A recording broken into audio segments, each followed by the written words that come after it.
आता पाहूया टॉप 9 महत्त्वाच्या बातम्या। लाडक्या बहिणींसाठी आदिवासी विकास विभाग निधी देणार। लाडक्या बहिणींसाठी आदिवासी विकास विभागाचे 335 कोटी 70 लाख रुपये वळवले। आदिवासी विकास विभागाकडून आदेश। मंत्री भुजबळांना सातपुडा शासकीय बंगला देण्यात आलाय। सातपुडा बंगला याआधी माजी मंत्री धनंजय मुंडेंकडे होता। समृद्धी मुंबई पुणे एक्सप्रेस वे अटल सेतूवर इलेक्ट्रिक वाहनांना टोल माफी। राज्यमार्गाबाबतचा निर्णय मात्र टप्प्याटप्प्याने होणार। इलेक्ट्रिक वाहनांना पूर्ण टोल माफी देणारा आदेश जारी। पुण्यामधल्या नारायणगाव पोलीस स्टेशनच्या नवीन इमारतीच्या उपमुख्यमंत्री अजित पवारांच्या हस्ते उद्घाटन। सभा मंडपामध्ये ठेवण्यात आलेला सोफा खराब असल्यामुळे अजित पवारांनी स्वतः सोफा साफ केला।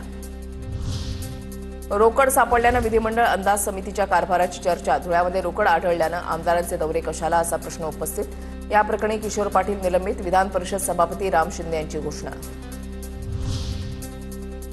पुण्याच्या इंदापूरमध्ये अजित पवारांच्या राष्ट्रवादीच्या अध्यक्षावर गुन्हा दाखल। गोळीबार आणि महिलेची छेड काढल्याप्रकरणी शैलेश पवारांवर गुन्हा दाखल। अजित पवारांच्या राष्ट्रवादीचे माजी शहराध्यक्ष दीपक मानकर यांना अंतरिम अटकपूर्व जामीन। बनावट दस्त तयार केल्याप्रकरणी मानकरांवर गुन्हा दाखल। 50,000चा जात मुसलका तसंच अटी शर्तींवर मानकरांना अटकपूर्व जामीन। कार्यकर्ता सदस्य नोंदणी करत नसतील तर त्यांना यापुढे काम मिळणार नाही। कोणाशी तडजोड करणार नाही। राष्ट्रवादीचे नेते धर्मराव बाबात्राम यांचे कार्यकर्त्यांना खडे बोल। गडचिरोलीमध्ये राष्ट्रवादीची एखादी सत्ता येणाऱ्या काळामध्ये आणणार। धर्मराव बाबात्राम यांचं वक्तव्य।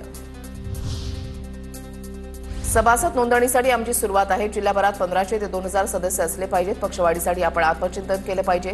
प्रफुल्ल पटेल यांची प्रतिक्रिया।